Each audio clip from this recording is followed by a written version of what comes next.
Welcome to the Funny Books and Firewater podcast. Each week these idiots pair cocktails with comic books. You can find the cocktails, drinking game rules, and playlists on the blog at funnybooksandfirewater.com. While at funnybooksandfirewater.com, you can also find a drinking game rule to play while you listen to each episode. You can follow us at FirewaterCast on Twitter, and Funny Books and Firewater on Facebook and Instagram. This is episode 155, Motor Crush, part of our motorcycle month. Well, hey, and welcome to episode 155 of the Funny Books and Firewater podcast. Yes, we've survived 155 episodes.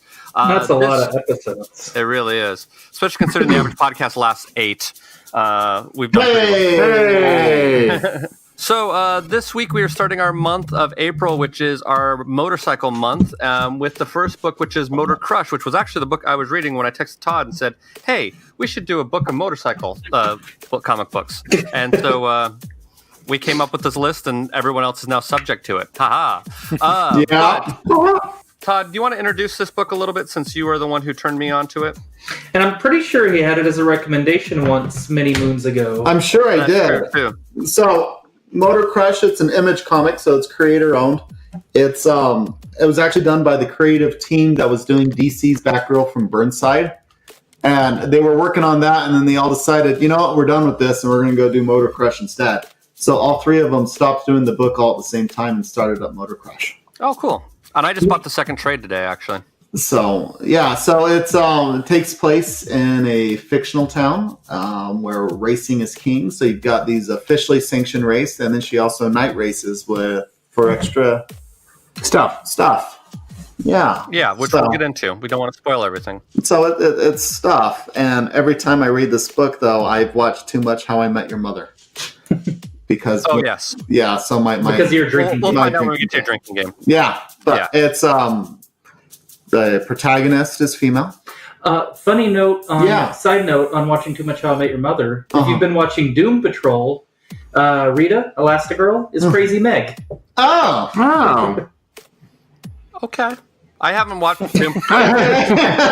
It's only relevant to Todd and me and Adam. Well, so here's the deal. I wanted to watch that, but literally I just turned in my last paper for my first semester of grad school today, so I have 2 weeks off to catch up on everything. So I'm gonna try to read a bunch of comics. I'm gonna try to watch Umbrella Academy. I'm gonna have my own little 2-week con where I'm just gonna try to shove all the pop culture that I've missed for the last while. Binge all the things. Yeah.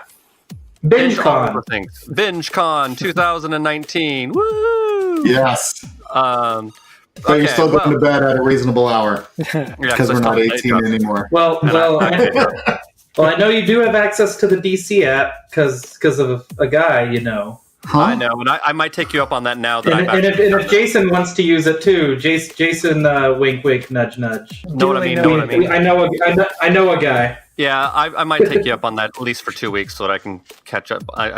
Is the Teen Titans still on there, or did they take that off? No, it's always on there. That's there. That's their original programming, so. Okay, I just didn't know because I knew it was going to come to Netflix. I didn't know if they'd taken it off first. No, it's on Netflix internationally, where the app doesn't exist. That's also why a lot of people get confused with Star Trek Discovery and say, why does it say it's on Netflix? Because outside of the US, the CBS All Access app doesn't exist. So that's where they put it outside of the US. Mm-hmm. Okay. Well, then maybe I'm really hoping I get sent to a foreign country so that I can watch Netflix in a foreign country. Also, that's what VPNs are for. Yeah. There's that too. Although Netflix is pretty good at catching you if you're using a VPN and will lock your account until you turn the VPN off. Oh, really? Yep. Oh, really? All right. Fun fact. I know a guy that used to work there. I know a guy who does. Well, all these things are very interesting, but we are also here to talk about comic books. But, of course, we can't talk about comic books unless we introduce the panel. I cannot talk today. Holy shit. But we will start out with the three Utes. Ute number 1, we have Mr. Todd. Hi, I'm Todd. You can find me here on the Funny Books and Firewater podcast and the occasional English Class Hooligans podcast. I know. We are terrible at trying to get that thing Hi, recorded. Amy. See, there we go. We have successfully done some Pavlovian things. So, yeah. So, see me, say hi. And Ute number 2, we have Mr. Adam. Hey everyone, doing stuff sometimes maybe with the Board as Hell podcast with Andy Wilson. Hi, Andy. Hi, Andy. And over at Cinema Queens with our good friend Mr. Chris. Hi, He's not my Mr. friend. Chris. Well, fuck you. Hey, hi, Chris. As we record this, we did miss a couple episodes with mine being up in Boise and shit, but we did hit our 1 year mark. Congratulations. Yeah, Happy birthday. Yay! So 1 year, and then as we record this, we're by the magic of time travel, we're still in March, so we're doing Drag Queen Month, which has been kind of fun because Nice. drag queens are always fun. And then when this comes out, I have no clue what the fuck we're doing. So nice. we will figure that out as we go. So I was just Sounds thinking, great. saying the average podcast is about 8 episodes. So if Yeah. we were to do our podcast numbering as if it was one of the big 2 numbering, we would restart every 8 episodes on a new number 1. Get out. So well, it's volume 19, episode 3. Yeah, that's why they have seasons now. Actually, interestingly enough, that's actually so when I edit Cinema Queens in Audacity, and at the end you go and you put all your tags and stuff in, and the last episode we did was our first one for the new year, our second year, so I got to call it season 2. Season 2. Nice. But yeah. Nice. So, and then we can go to this new method for a while and then go back to the original numbering screen when it's 200 and then decide people are too scared to start and go back to number 1 again. And then we'll retcon it and go to a podcast about raccoon hats. There we go. Isn't that how things go, Maya? I hate you. So inside baseball. Geekiest damn joke ever. And then we'll move to the Star Wars numbering, which is 4, 5, 6, 1, 2, 3, 7, 8. Oh, God. Yeah. Then we have the off issues. Are they just like its own thing, but it's still included with the total amount? And then we'll go to the Arrested And Development one, where we'll do number 3. individual episodes with just one person on it. Okay. I'm getting a migraine right now. But on a positive note, James Gunn has been hired again, so that's all that matters. That's true, because he was going to go broke and be on It homeless. was really Oh, good. yeah. That's right. Ute number 3, we have we have developing a headache. We have Mr. Maya. Third introduced, but first in your hearts. I'm Jeremiah. Or Mr. Maya. You can find me on Twitter at Mr. Maya or Instagram at the Mr. Maya. You can also catch me once again in the state of Utah, at least in Salt Lake City for the moment. I'm a local pro wrestler again. Yay! Hey! If you want to check out our shows, check out ucw0.com, and that's all spelled out, no numbers. Or look us up on Facebook. And yeah, our next show is April 13th, I believe. So yeah, come see me do the wrestles. I do want to say I rather enjoyed your Maya Festo. Cool. And then, of course, we have in Hollywood, one of the Hollywood elite, Mr. Jason. Oh, God, that introduction. Okay. Hi, I'm Jason. I'm an unemployed writer in Los Angeles. But instead of continuing to bore people with my resume, I'll just say by the time this episode comes out, the WGA will be negotiating, we're still negotiating with the ATA, which is the Union of Talent Agents. And by April 6th, if they have not come to a new agreement or a new code of conduct, the writers will probably be firing all of their agents in mass. Ooh. As fun. a writer in Los Angeles, I support the WGA in their efforts. So it should be interesting. Hashtag support the WGA. Yeah. And hey, I'm Brian. I'm a sound designer based in Southern California. I am doing 3 shows for the Lyric this summer. And by the time this comes out, I will hopefully know what panels I'm doing at FanX, but I will be there. I'm on their website, and it says that I'm appearing both days. So apparently I have panels both days. They used my bio and my photo from the year before, which is pretty weird. It's very strange to go look yourself up on a website and realize that you're there. So I did that, which is kind of strange. So by all means, if you're at FanX, we'd love to say hi to you. I know that Todd will probably be around at some point in time with me, and we're trying to talk Jason into coming out as well. But come hang out and say hey, and love to meet anybody. Hey, cool. So, Todd, what is the myification for Motor Crush? Fast bikes, I promise you, it's not Gone in 60 Seconds or Fast and the Furious. I also love at the bottom of the book, it says, action, adventure, sci-fi, future sports. Future sports. Future. Future. As opposed to fewer sports. And it makes no comment whatsoever about Canadian pricing. It does not. I think more like books being printed now are getting rid of that because no one gives a fuck about Canada. Well, I think the exchange rate's probably leveled out a little bit. The views of Todd are not expressed by Oh, they're all too busy apologizing for Justin Trudeau's bad behavior. Sorry about that. Sorry about that. No, they're sorry about that. Not sorry us. about that. That's how it goes. Anyway, so we do this every week. So if you listen to us more than once, you probably are not surprised by this. But we can't go into a book without a drinking game. So does everybody have the drinking games ready? Yes. Well, then let's start out with Mr. Adam. So my drinking game is called Ad Revenue. So throughout the book, the thing pops up where it's like WGP Alert or WGP Presents. Click here for more information. And when that happens, you take a drink. You're a mean man. Nice. I'm surprised no one else took that one actually, because I was like, that's like the most obvious one. No, the most obvious one was coming up next, which I believe was Mr. Jason's. That was the most I'm obvious also one. realizing mine is a little bit of a spoiler Well, too. do it. Okay, so a little bit. Okay, hold on. Spoiler warning. Yes. If you are afraid of a spoiler, there's a little button on your iTunes that fast forwards 10 seconds. Press that like right about now. So it's called Crushing Hard. Every time Domino takes a hit of Crush, which is the drug in the book, through her inhaler or straight, take a drink. See, we got that in within 10 seconds, so you didn't miss anything. It wasn't spoiled. We did that for you because we love you.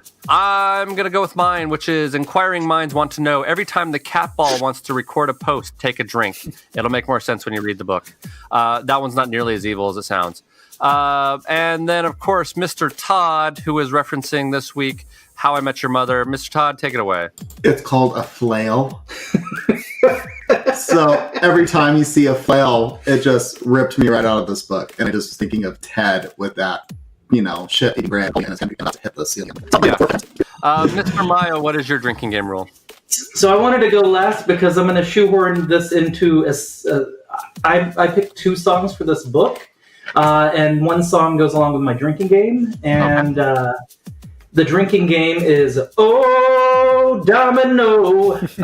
Basically, anytime they say the main character's name, either Domino or Dom, take a drink, and Do you have to say "Oh Domino" whenever you drink? Oh, every time you drink it, as you're taking the shot, you have to say it. To go along with that, so I'm going to include a third song with you. So I'm volunteering you about a third song you're choosing. And it's Lola. So you go, oh, Domino, and then when you see Lola, it's Lola. Do-do-do-do-do-do. Yoda? Yeah, that's Who sings Lola? Is that Eric Clapton? I don't know. No, it's hang on, I'll get back to you. Okay. I don't know that band. No, Lola is Eric Clapton. Okay, that's right. The original is Lola. Right. Yoda is the Weird Al cover of Lola. No, Yoda's a Weird Al cover of a different... It's not Eric Clapton's Lola that it's covering. Okay. Yeah, it's covering a different song. That's where I was getting confused. Okay. Yeah. Are you using the Eric Clapton one or are you using the other one? Oh, no. Eric Clapton is Layla. Oh, right. Okay, so then deleting that out. Who does Lola? I don't know. Maybe Todd just missed it entirely. Well, Todd also didn't give me... No, it is The Kinks. Yes, I did. The Kinks? Lola, yeah. But no, my song is right in there. Okay, well, shoehorning this in, we'll jump into playlists because Mr. Maya has a lot to say about this subject, so we'll let you go with it, Mr. Maya. You get to take over. Okay, so I did have... now I'm totally blanking. I did have Domino by Van Morrison because I thought it fit. And the other one that I picked was Crush, Crush, Crush by Paramore. Ooh. Okay, and then, of course, now your third song, Voluntold to You by Todd, is... That's Todd's second song.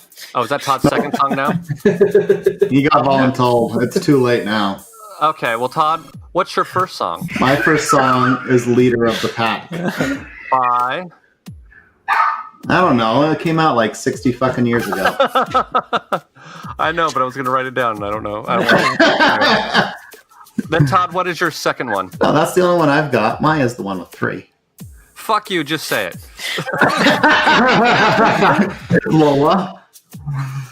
By the Kinks. By the Kinks. Okay, thank you. There you go. Mr. Jason, what is your drink? What is your playlist song? My song is called "I Got the Juice" by Janelle Monáe. I'm doing "The Perfect Drug" by Nine Inch Nails. And Mr. Adam, last but certainly not least, what is your song? Born to be Wild by Steppenwolf. Cool. So, does anybody have any final warnings before we let people run off and read? Oh, we have to do votes. Duh, we totally missed out on votes. Okay. So we're vote on to whether or not we believe it is worth you, our dear listeners, hard-earned time, money, and effort to go and find this book and give it a read. What is your vote, Mr. Jason? Yes. Mr. Todd? Yeah. Mr. Adam? Halfway yes. Okay. Mr. Maya? Neither here nor there. Okay.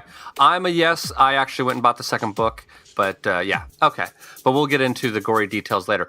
Now, do we have any final warnings before we let people go and read this book for themselves? If pastels offend you, it's not for you. Does pastels offend? Well, then what we'll do is we'll let you go take a little bit of a break, and if you want to pause, you have time to then read this book and then press play. But just be forewarned, we're going to spoil this as soon as we get back from our little break and play a little advertisement from one of our Hello Sweetie podcast partners. So we will talk to you on the flip side. While we take a break, here is a message from one of our fellow Hello Sweetie Network podcasts. Hi, everybody. This is Matt. And I'm Trevor. We're the co-hosts of the Nighthawks podcast, a movie podcast for people who like to stay up late. We've just joined the Hello Sweetie Podcast Network, expanding our podcast empire and bringing the world to its knees. Take a seat in the Nighthawks diner with us. We're going to talk to you about movies. We've got new movies, old movies, movies we love, movies nobody loves. You can find us on Stitcher, iTunes, and at nighthawkspodcast.com. Hey, that was pretty good. Do you think they'll listen? The good ones always do. Okay, I'm voluntolding Todd that he's doing the summary for this book. I really kind of deserve that. Yeah, you do. Damn, I was all set. I had thought about it already to say not it.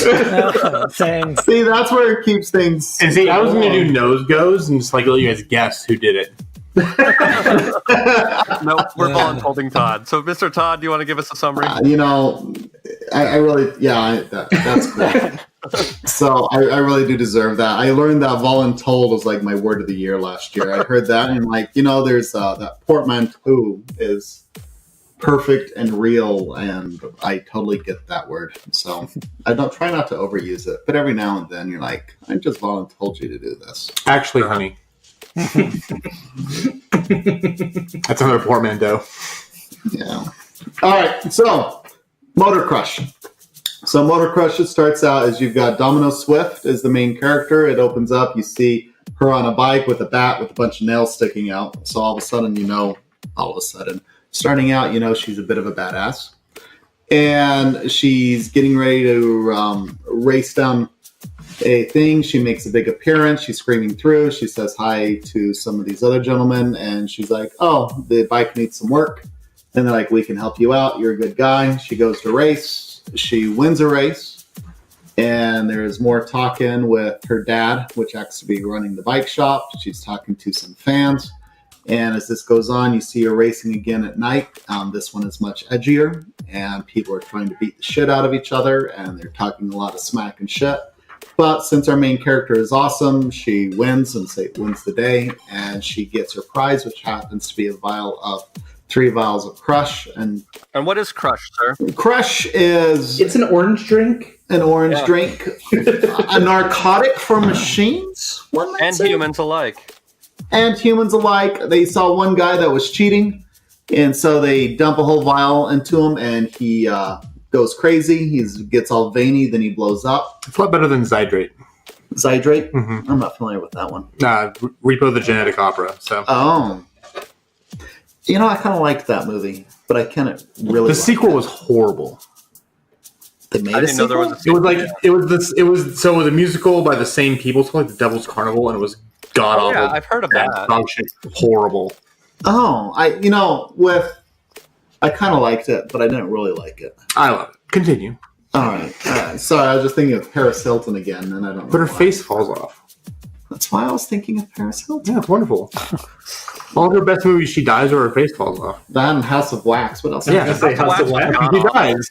It was worth watching to watch her die. So, as I'm sitting next to my dear old cinema queen next to me. Hi. Hey. So, okay. So, the buddy dies, and she realized the buddy stole her, that works in the shop, her stash she had been building up of Crush, and she's like, well, shit. I've got nothing now. I'm in trouble. Dad, our buddy, is gone.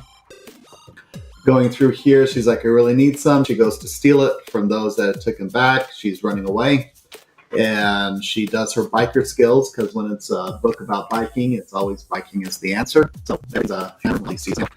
And going through that, hiding, she guzzles a bunch of Crush. And she goes, so she's going through it again, and they're like, hey, we have to be doing this. We're about broke as a bike shop, doing a thing. So she goes to an ex named Lola, who is in trouble. She's like, I'll help you out. And she says, but you're a bad ex. And she's like, I know I'm a piece of shit, but I still have a heart of gold. I just behave badly. And is that about right, Jason, right? See? Yeah. Yeah. Yeah? So heart of gold, just behave badly. Yeah. So Jason, Lola runs away with them. They come in. She sees this new guy. He says, hey, I'm here to help you out from these bad guys, but I'm mysterious and you need to know more about me. So I'll kind of help you, but keep you on the hook so you want to know more. They go to race, and then the people that own the WGP are running it saying, hey, we're going to fuck the shit out of Lola. She says, well, I'll race, and if I win, no more debt for her, and if I lose, you can then own me. And they laugh maniacally and say, that sounds like a deal. Oh, that was such a horrible racist joke I could throw in there, but I'm not going to. Don't do that. Not in this day and age. You don't do that. So she goes in, so you get bet on myself.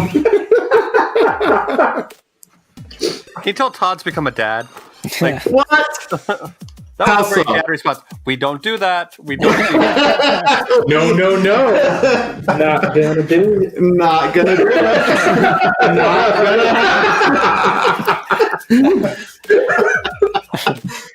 Yes, that is absolutely true in all of these things. So as they're going back through, Lola builds her a better bike. As she's racing through, they go to fight. She has another night race, and sorry, I'm going through here. And she ends up doing the big ray as going right here. She's helped out. Her dad Lola disappears, and dad disappears as he hears about her origin. Going through, it's like, what about me? I know you're not my actual dad. It's like, where do I? You're not my dad. You're not my real dad. I am your father. But you're not my real dad. Yes, I am. We behave like father-daughter, so that's what we are. Including the spankings. Including the spankings. You don't see the spankings here. That's what Lola was for. Yes.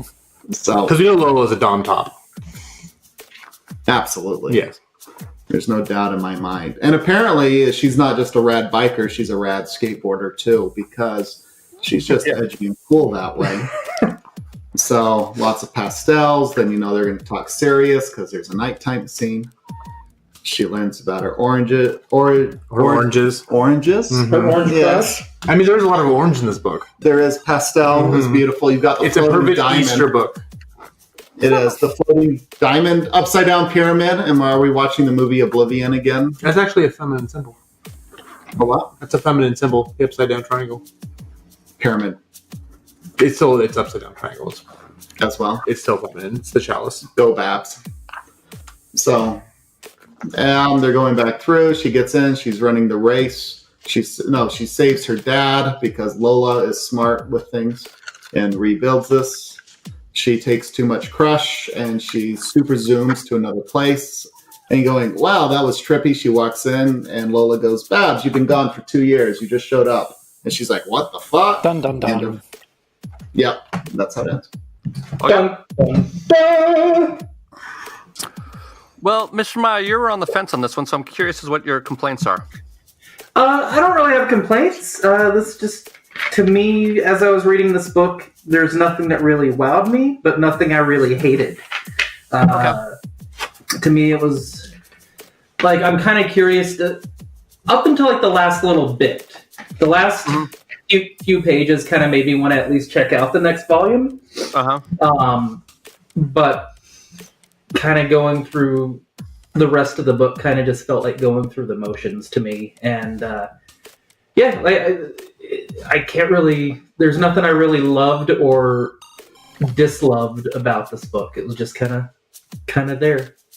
Well, and so like I felt like there's some interesting world building going on there. Like this world was sort of obsessed with racing, which is kind of interesting. Mm-hmm. Almost sort of had like but I think for me, the graphic style of it is what I really loved. That sort of like that newsprint dotted sort of shading that I really like. I thought it was really cool in this book. It's got like that touch of nightly news. Well, and when it comes to the art, I really love Cameron Stewart, and no, that to me was the strongest part of the book was the art. Yeah, and it's kind of for me. It's interesting too because since we're doing Akira later this month, there's a lot from the Akira anime with the motorcycles zooming around, like the light trails were following them. Mm-hmm. It was very reminiscent of that, even though we haven't read the book. Oh, I've read it yet, but it was very reminiscent of the anime. Mm-hmm. Yeah, for sure. And I mean, yeah, there's definitely some references to that, which I mean, it makes logical sense because it is sort of the godfather of motorcycle anime type thing, I guess. Sure. So Babs Tarr also is known for a lot of her love of anime as well. That artist. Oh, is she? Okay. Yeah, absolutely. That makes sense. Well, and that definitely makes sense. Yeah. You can see the connection there. Mm-hmm. So. The big expressive eyes. Yeah, for sure. It has a little bit of anime style to it, even visually. Mr. Adam, what are your thoughts? So I'm kind of in the same boat as Maya. I mean, like for me, the first couple issues were just kind of ho-hum. I mean, yeah, we got this, we got Domino. She's doing stuff with motorcycles. She's addicted to this drug that everyone's on, apparently, who's motorcycle riding. And then, she has that one scene where we see the guy who gets overdosed with it and his head blows up, and she does it and she's fine. So, there's something unique about her. Again, the art was cool, but I really didn't give a shit. And then when she's fleeing Lola's business with her, and all of a sudden, like, the guy shows up and it's like, oh, you're someone who you don't know, and blah, blah, blah. It got a little bit more interesting, and it was kind of fun to see Domino talk with her father and find out the true story of, where she came. Well, the true story of where she came from, not so much who she is. And that's when I kind of picked up and became interesting. And then the final thing with the biker who had her dad hooked up, and he's like, if you can, you need to move fast to get him. And it ends on a good cliffhanger to be like, it's very much like, the end of, I'd say, like a mid-season finale of a TV series. Where you're like, oh shit, like you thought she moved fast, but you didn't realize it was like, 2 years had gone by. And much the same as it was last week, this feels like a movie or something I've seen before too. It's a very overused trope, but at the same time, it is interesting and makes me kind of want to read more. But at the same time, I was never really invested enough to want to go read more. Like, so yes, there's a cool little hook at the end. It's not enough to make me go out there and buy the next trade. Do you think if you were like a motocross fan, that would change things? I think if you're a motocross fan, you would and if you also like sci-fi movies and that kind of stuff. Or lesbians. It's got everything. Again, and I can't blame the artwork at all. The artwork's fantastic. It's my favorite part of this whole book. By the time it kind of reeled me in to give a shit, it was too late. And I just couldn't give a full shit. I hate when I can't give a full shit. I know, because you have to go back later and wipe twice. So I have another... So I'm going to ask you a few questions about this, Adam. Okay. So as we're going through this, and I'm going to put on my questioning, and you're going to put on your hat here. So we did talk about that Domino and Lola, they are in a lesbian relationship. Lola is very much white, and Domino is very much not white. She's much darker skin. Does any of that feel forced or tacked on, or how natural of a feeling? Because oftentimes there's like, oh, they just decided to do this to the character. Well, the moment they met, you could tell they were a couple at one point in time. Okay. Mm-hmm. I mean, because if we're going to be, completely honest and go by stereotypes, Domino's very much a butch lesbian. I mean, the way she acts, dresses, cuts her hair, and again, stereotypes are bullshit. But first, in some senses, they do make sense and work out. So the moment they met and like the way they had that kind of bitter reaction towards each other, you could tell it wasn't that a friendship fell apart. It was more of a relationship. So when that was kind of brought to light, that was like, oh, hey, we used to be, going out. It wasn't a surprise at all. And honestly, it didn't really feel forced because the way they reacted to it was pretty natural. And yes, Maya, they do scissor. So I didn't feel it was forced. And again, I think that it was nice. But I always love in the media when you have a same-sex couple and it just brought like, oh, hey, casually mentioned we used to date or the relationship fell apart.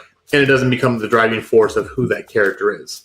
So just because these characters were either lesbian or bisexual, it's not their whole point of who they are. It's just like, this is part of my story. This is where I'm coming from. And this is how it's going to kind of bend and bridge the narrative going forward with our relationship as almost like frenemies. And then, they don't hate each other, but there was a big falling out. You can tell there's still open wounds there to where Lola at the end, and you can kind of see they're trying to rebuild what happened without trying to. It's kind of happening organically by their having to interact because Lola's at the mercy of these crime lords, as is Domino for a while. So no, that didn't feel like it was pandering at all.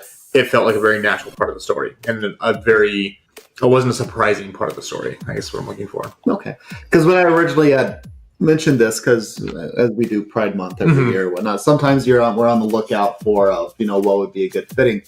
I totally spaced the existence of that relationship in this book. And it just felt, it wasn't like, oh, this is a Pride book. This is a book and that just happened to be in there. And as I was reading it again, I'm like, I didn't even remember to think of that. That's true. Yeah, I think also with the exception of that one we did last year with the, and even then it had very queer sensibility through it. It was the detective in San Francisco, Fogtown. That's what it was. Most of the books that we've done for Pride Month have a very high emphasis on that these characters are queer, right, in the story. So this being more subtle, I don't know if I would have put it up there as a Pride book, but.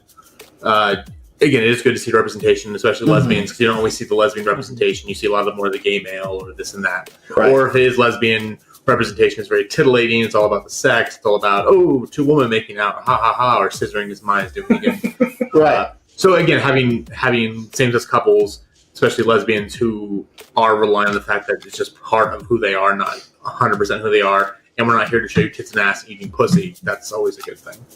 Okay. Because, it was part of it. There was a subtlety to it, but it was also not you have to read between the lines to go, you see what was or wasn't said there. Oh, no, it's like one line. Right. It's very much, just, again, presented matter-of-factly, and here you go. So okay. Their relationship was actually my favorite part of the book and the reason why I kept reading. I mean, I'm definitely a sucker for a good sci-fi story, and I love the colors, and I just kept wanting to look at the pages. And it is a little, not stereotypical, but it is, it doesn't really break the bounds of the kind of story that's trying to tell. But I did end up caring about Domino and Lola and their relationship and why they had a falling out more so than a lot of other things. So I'm definitely curious to read how that evolves and changes as it goes forward. Sure. And really to talk about the characters and the relationships, the other big one is... Domino and her dad, and the dad telling the story of her origin. I found her. He went to his brother for help, then he went off for a minute, came back, and he realized his brother died. Mm-hmm. And the only family he has left is this little girl that he has found. So the Domino's defining relationships between dad and his girl, it's really quite sweet, and they don't have much, but they do have each other. Yeah, and it's all the more heartbreaking every time Domino says, "You're not my real father." Yeah, because he's lost everything else for her, and he doesn't seem to regret it one bit. Yeah, but it's still hard to swallow and watch. Well, and one thing too, I as someone who was adopted, that I always do love stories about that because my parents were very open and honest. I knew since I was kind of remember that, hey, this is what happened. Your mom couldn't take care of you, so we adopted you, this and that. And I remember I had kids in mainly elementary school who didn't understand that. Yeah. They're not your real parents. I'm like, no, they're my real parents. Just because I didn't come out of their pussy doesn't mean I'm not their real parent. Right. And obviously I didn't say that when I was a kid because I didn't even know what a pussy was.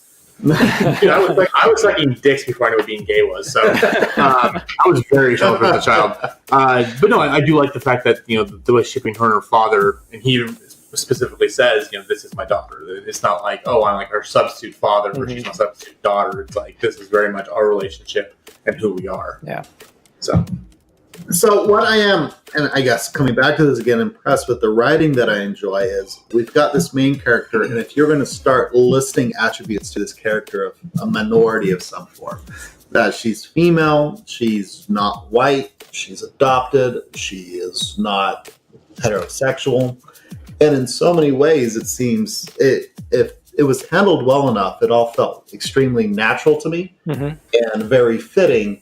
And in some ways, it could have just come across as this terrible cliche.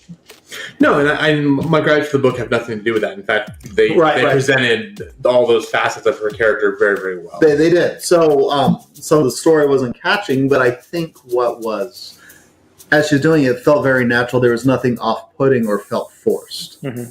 And I think that's really worth commenting on the writing, is that went very well. No, I will give her points for that. And including one more minority, because they first show her using the, can't remember what it's called. Oh, and Porsche. The what? What, using? Yeah, Sorry. the thing for asthma. Oh, the inhaler. Yeah, thank you, Jesus Christ. So she's using the inhaler. Oh, and she's poor. Right, but the fact She's on drugs. But the fact that she's using this inhaler and it ends up being her strength at the end, I think that's a really, really nice flip on things.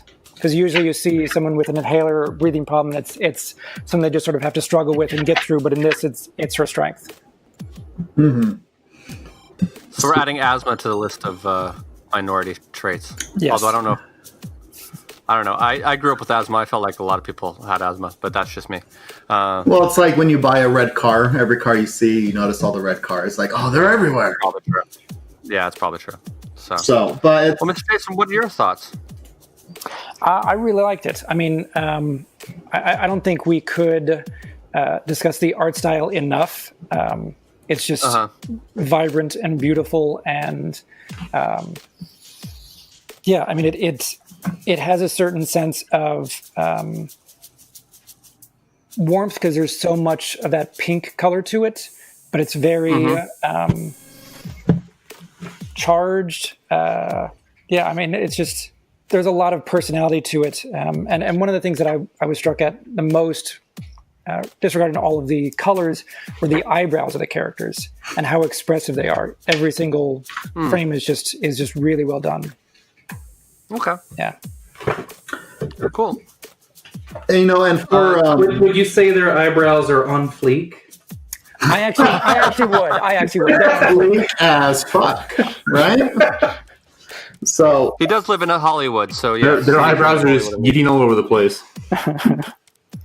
So, and with the art, I mean, with the nature of comics, it's a very static medium, and we talked a little bit about the Akira-inspired trails of these bikes, but the pages, just that is when it's very much quite kinetic, and it's got the big lambs and the pangs and the vroom, and it doesn't feel like cheesy Batman 66 stuff camp either.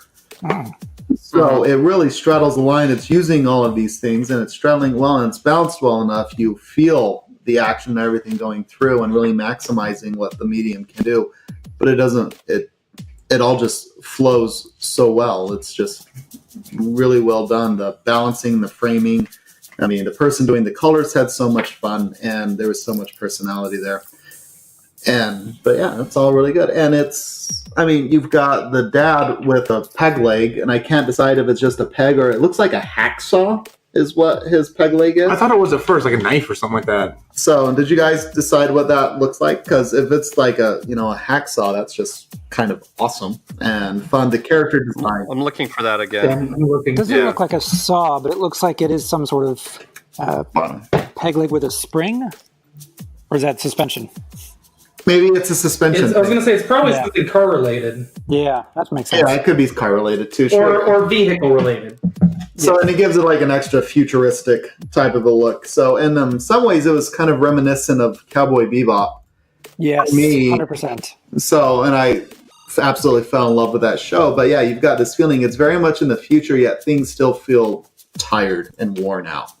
So it's like almost the anti-Star Trek of a lot of things there. A little bit. So, but no, it was just a lot of fun. And the character designs, the futuristic clothing, it's like, I kind of buy that look.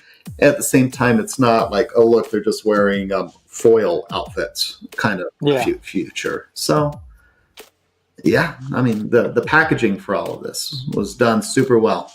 And I just had a whole lot of fun with it. The other thing I was reading up on, they had 2 volumes out.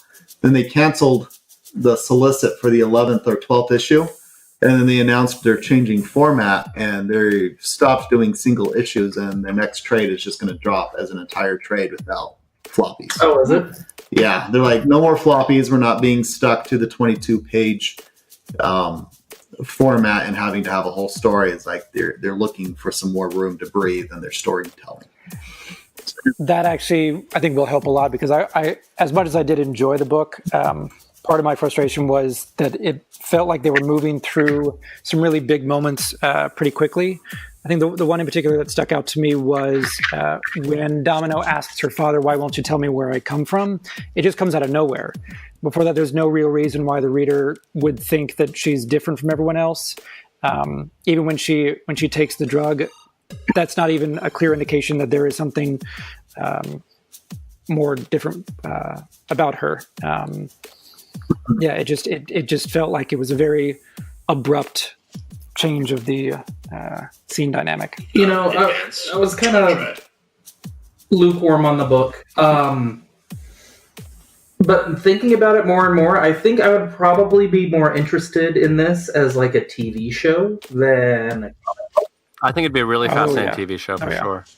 Okay. That's it. That's all I had. Does he be more interested if it was a TV show?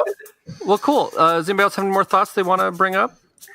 I want to bring out the announcer of the first cannonball race. I don't know if anyone else caught on to this, but when the announcer is talking, there's a lot of slant rhymes and lyricism to it. Oh, I read that part out. I was really impressed with that. I just like it a lot. Yeah, I was reading that, and then I had to read that to my little infant, and she just looked at me going, "What?" Yeah. She'll get it eventually. She just didn't appreciate it? No, not yet. I was too white probably to say it out loud, though. It's like... Well, do you want to jump into cocktails? Sure. Okay. Mr. Adam, do you want to go first? Yes. So my cocktail, I actually renamed it to Crush and Burn.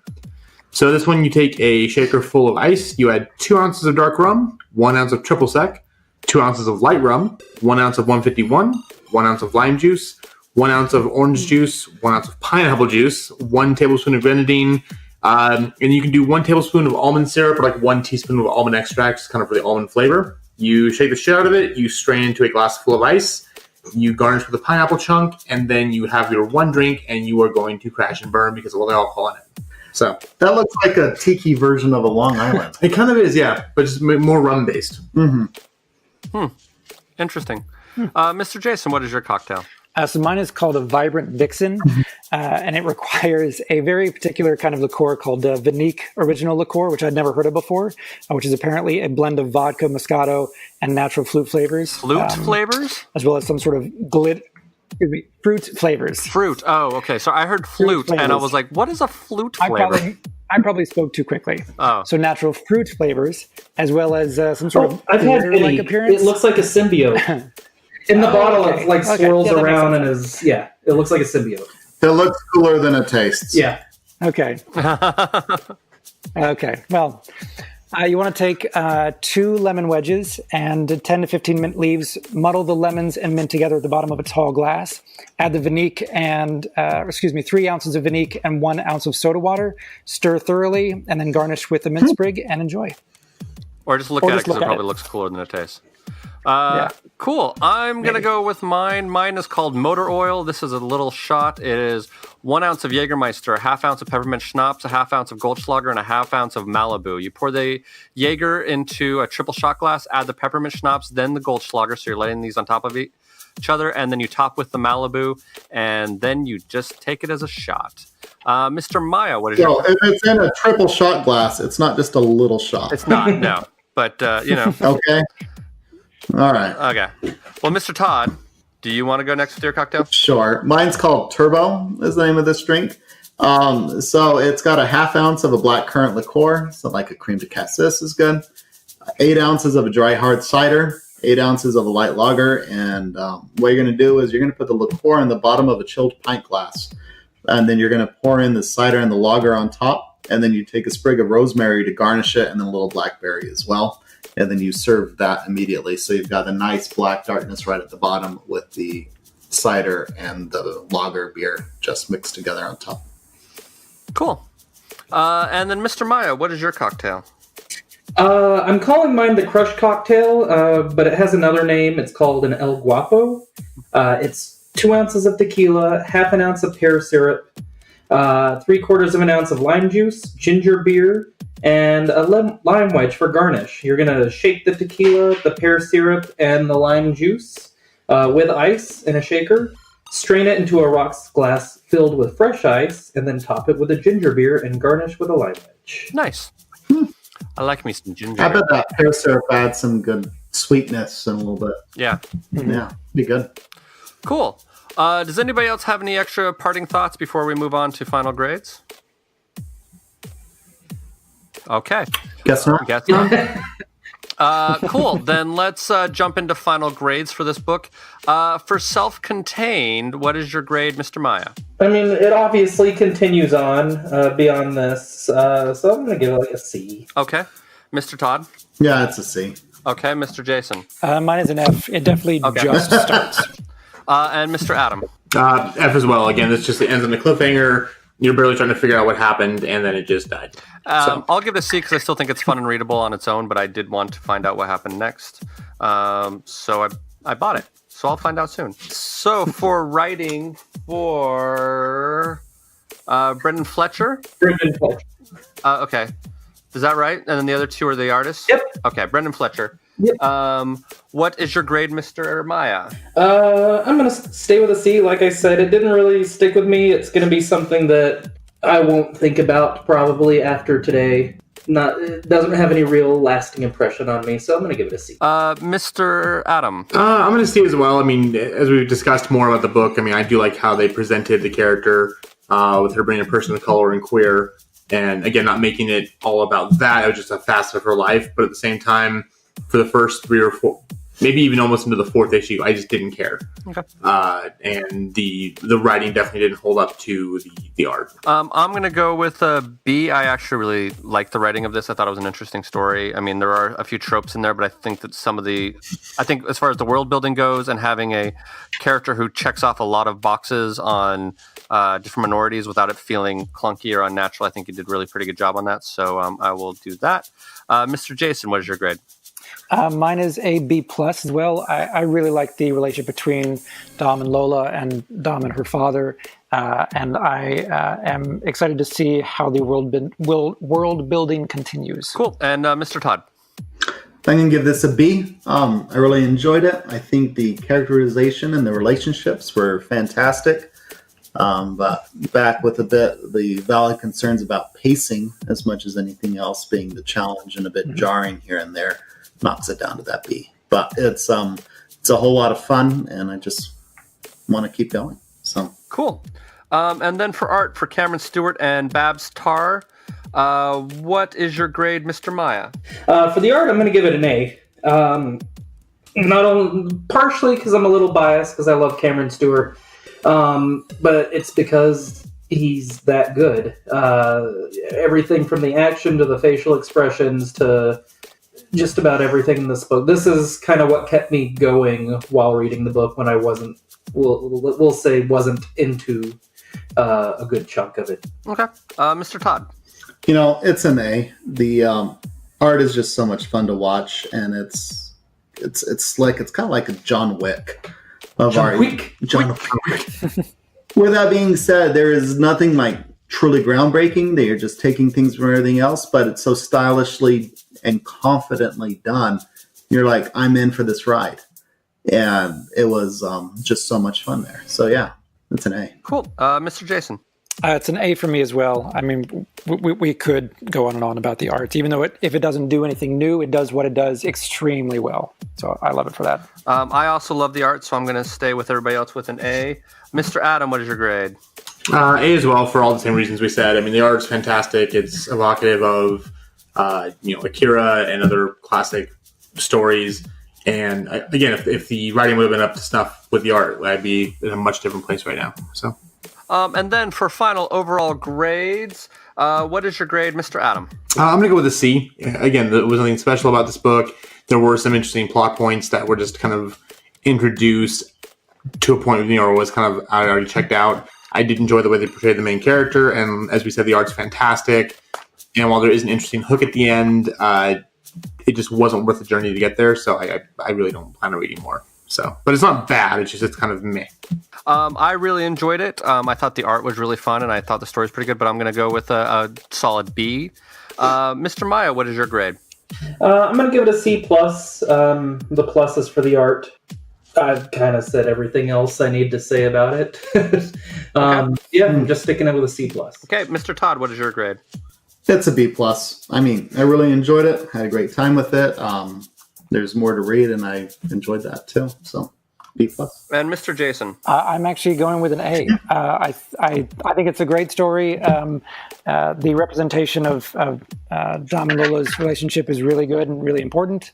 And there's not enough of that. And and I think that the pacing issues from what we were talking about earlier should be addressed if they're no longer going to be contained to 22 pages. Okay. So That'll be the real test. yes. Yeah.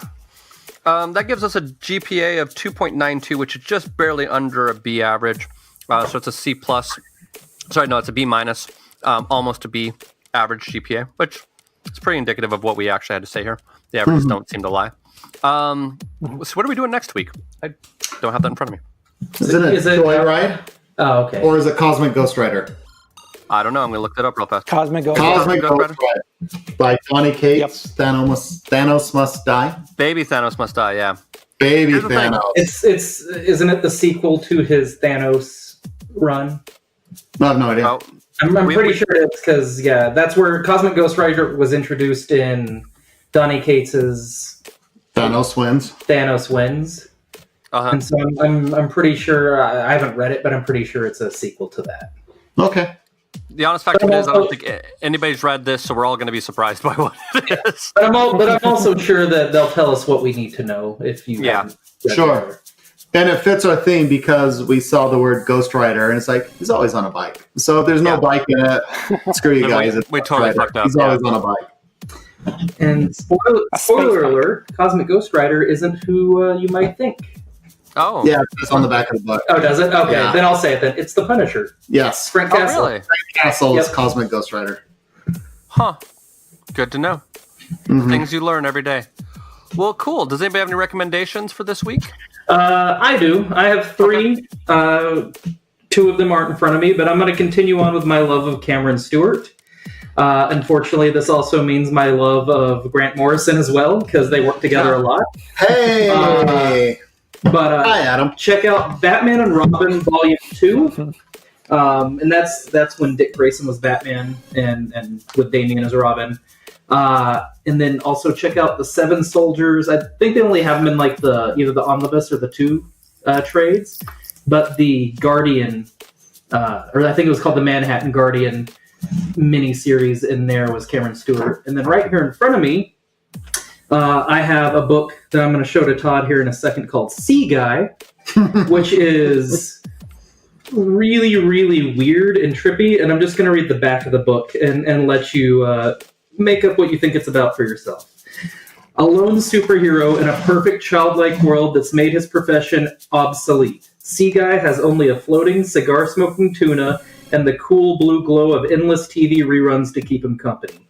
When his burning desire for a taste of romance and adventure leads to the naive young sailor into an unexpected epic quest across seven seas and the seven skies, he soon learns that the awesome secrets of the universe come with a correspondingly terrible price.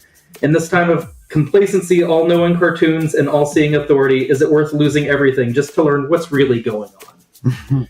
It is a book that you should probably be on drugs to read. And there's two volumes of it, and a third one that's supposed to wrap it up when they get to it. Gotcha. One of those. Still waiting on American Jesus Volume 2, Mark Miller. Fuck you, Mark. Okay. Mr. Todd, do you have any recommendations? I do. I've been reading Morning Glories Academy by Nick Spencer lately, and it's a very prestigious prep school people got into, and then they figure out they all have the same birthday, and wackiness ensues. Okay. I'm going to recommend a tattoo parlor in California for those of you who are out here. I got a new tattoo last week, and I think it looks really good. It's called Eric Maskey's Classic Tattoo. It's in downtown Fullerton. For those of you who follow tattoo shows, Tim Hendricks, who has appeared on Miami Ink. and New York Ink., and he's been a judge pretty much almost every season of Ink Master. He shows up quite a bit. He owns that shop, so I kind of went under the assumption that if he will vouch for these artists, I'm sure they're very good, and I was definitely not disappointed. I am very happy with the work that was done. I got my tattoo done by Bucky there, but I'm sure that they're all fantastic. So if you're the Winter Soldier, yes, Bucky the Winter Soldier did my tattoo. The funny thing is that I got for those of you at home, I got the symbol of Klovieski from the comic book I Kill Giants tattooed on my forearm, and it's I'm pretty happy with it. But they were all like, I don't know what that symbol is, and I'm like, well, I'm gonna have to. I'm realizing now that I'm going to be explaining that comic book. I'm like, I'm a walking advertisement for that comic book for the rest of my life. I'm very okay with that because I love that book, but it's kind of funny. It's my own personal little geeky tattoo that I really love. But that parlor, if you're looking for a good one in Southern California, I would highly recommend. They're also not far from Disneyland, so if you happen to come out to visit the park and then you wanted to go get a tattoo done while you're there, not a far drive down Harbor Boulevard to get there. So, Mr. Jason, do you have any recommendations? It is a horror novella by the author Sarah Gran called Come Closer. It's about a young woman who slowly becomes possessed by a demon, and the book is going to be adapted into a movie by David Slade, who did the feature Hard Candy a few years ago and has done episodes of Black Mirror and Hannibal since then. One of the most uncomfortable movies I've ever watched. Oh, yeah. Didn't David Slade do like New Moon of the Twilight Saga? I don't know. He might have, but we don't talk about Fight Club. Dude, everybody has to pay the bill somehow. Right, and did he also do Max Payne with Marky Mark? I don't know, actually. We don't speak of that movie. That's just floating around my head because he did 30 Days of Night. Yes, he did. We don't speak of that movie. Apparently, you're a big David Slade fan. Apparently so. He did do Eclipse. Okay. And he also directed I had to see them. He also directed the Black Mirror Bandersnatch. Yep. Oh. Okay. So he's done one good thing. He's done episodes of Hannibal, too. Yeah, that was a slick show. I enjoyed that. Mr. Adam, do you have any recommendations? Yes, this is a video game that's been out in Steam for a while. It's Divinity 2 Original Sin. It's out on consoles right now.